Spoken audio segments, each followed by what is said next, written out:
Hello there folks, it is a little video to show me trying to fit a TORQIT exhaust to my 2020 Auto Jimny, and it's also the first video that I'm making for YouTube, so we'll see how we go. Welcome to my shed. Here are all the bits laid out on my workbench as they came out of the box. The box was actually too big to go inside the Jimny without folding the front seat down. So I took everything out so I could put it in sideways in the back. We'll see what it looks like once we unwrap everything. So here we have it unwrapped and temporarily assembled on the workbench. This is the section that's going to attach to the cat. That's the O2 probe, little hanger, new intermediate section with a very small muffler, I think it is, and then it comes up over the rear axle to the rear muffler. One thing I do notice is that the exhaust at the back is going to be pointing down, so we'll see what that looks like for clearance once it's in. As for little parts, although these gaskets all look the same, the two on the left are a slightly different size to the two on the right. The packet actually says there's only supposed to be 3, so I want to figure that one out. There's a new exhaust hanger and some P-clip. Then these things are the new studs to go where the cat is, and bolts and nuts for securing the flanges together.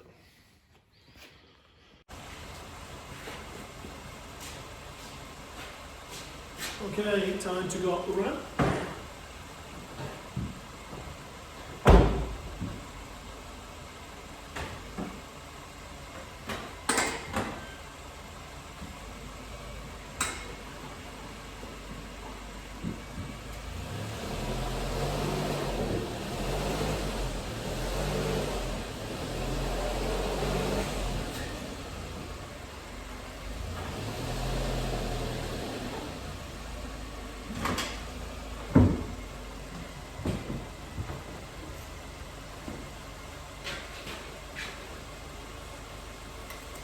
A bit further.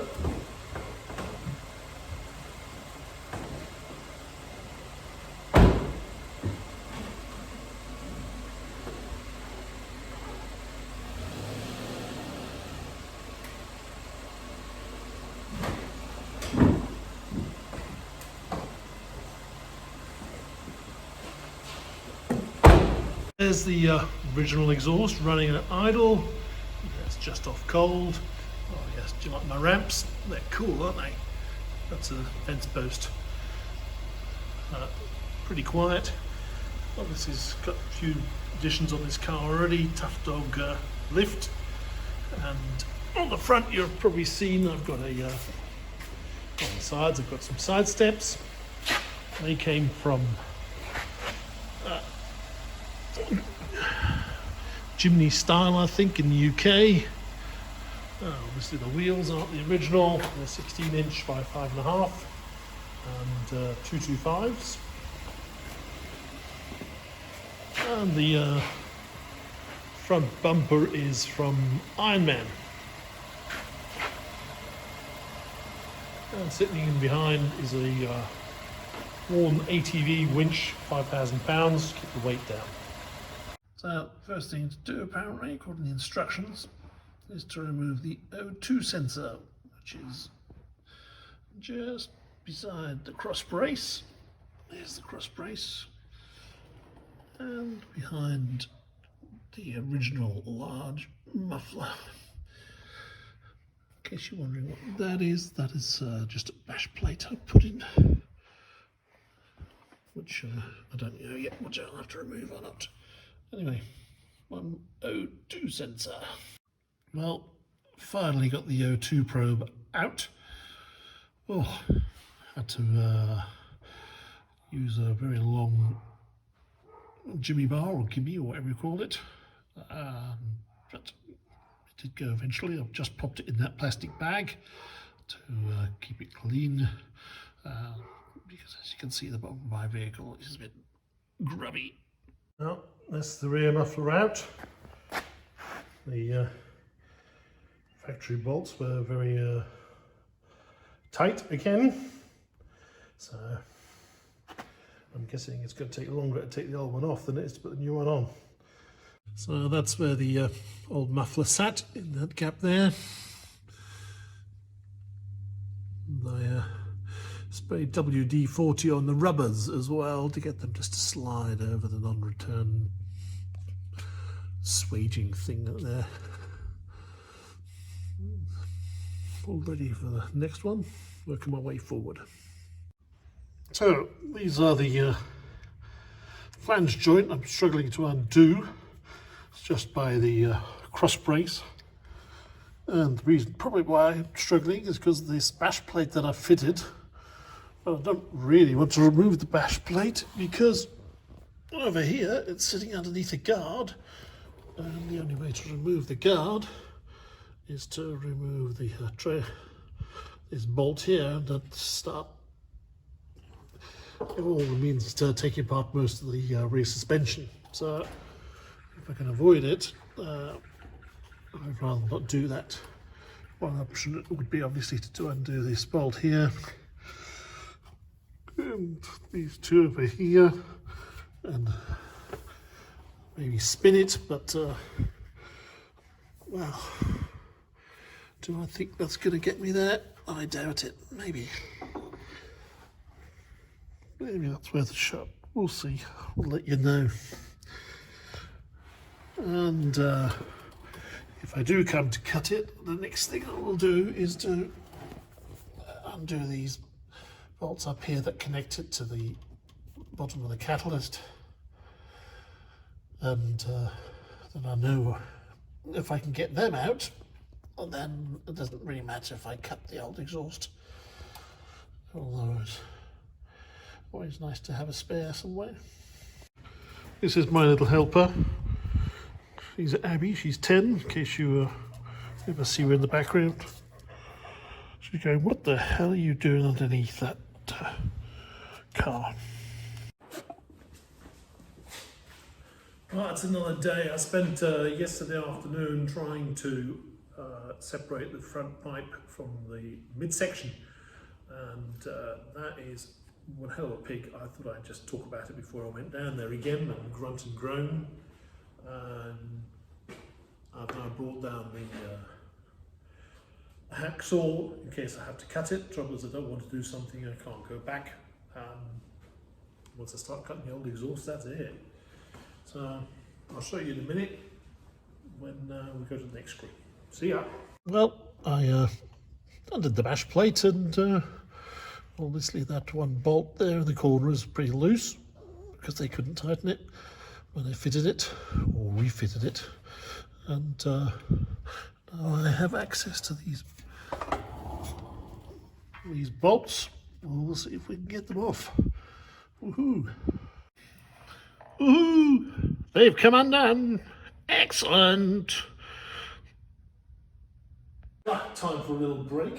I've got the old exhaust out, and yeah, what next? Get the new one in. Crikey.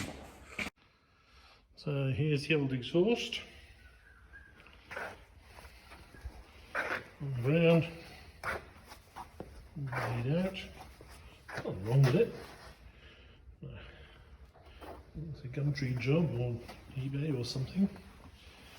He's bound to want one day. Interestingly, the join onto the bottom of the cat, this original had a cone fitting which goes in here that allows the flex in that joint using the sprung bolts. But the new exhaust instead has this woven joint. The only thing is this flange now hopefully will mate onto the bottom of the cat, because there's no point in putting that in there because it just does not go in there. The inside is all rough and wouldn't seal anyway. So here we have the bottom of the cat, the little studs that came from TORQIT. There you go, front section offered up. Plus it's pretty close to the auto transmission box. What the heck? And we're moving backwards. That's where the onto the original hanger. So it says the start, put your little bracket in here. Well, that was a pig to try and get back in. I've had to strap and all sorts of things to get the fuel tank back into position where I can get that bolt to start. Well, excuse the upside downness, but there we go. That's the looking towards the front, comes back over the rear axle. I'm just about to put those bolts in, and over here is the tailpipe. Oh, those are little aftermarket rear recovery points. There you go, all done, all bolted together and ready to go. And hopefully it works and doesn't fall off and done too loud for misses. Yeah, I know. We all have that issue when we tinker with our cars. Go, it's running cold. Doesn't sound like shooting anymore, does it?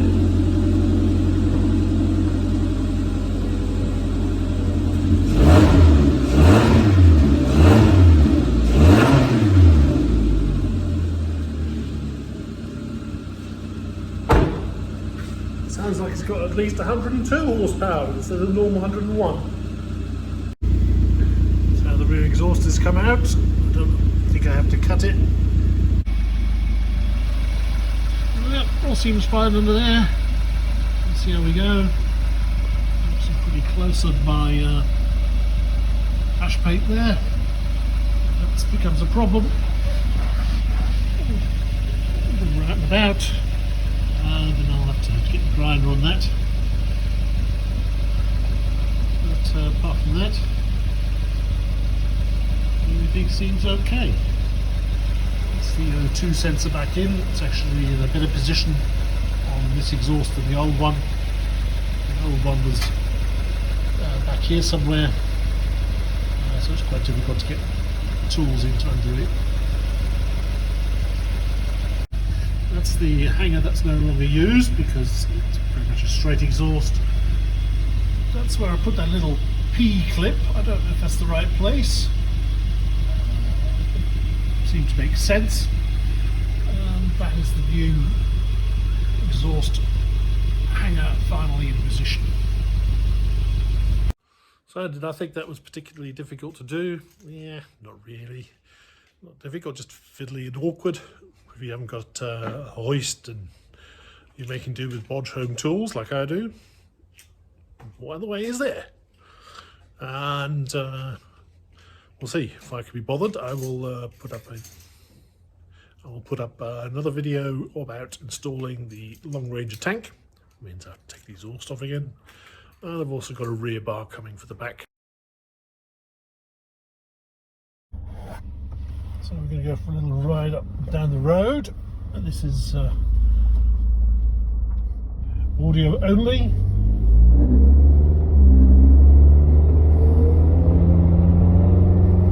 Windows closed.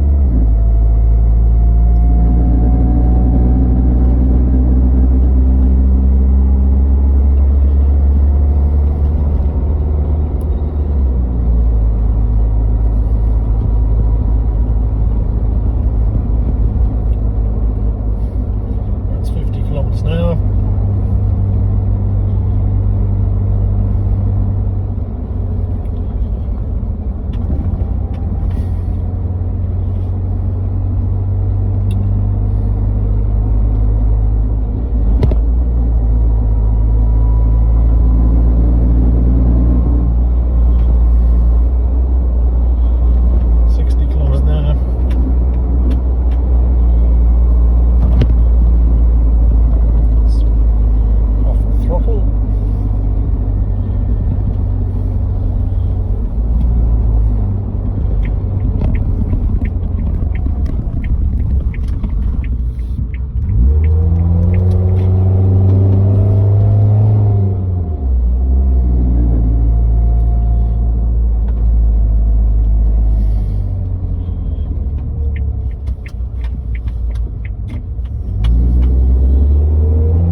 live here and is shut down and locked down, or you want to call it.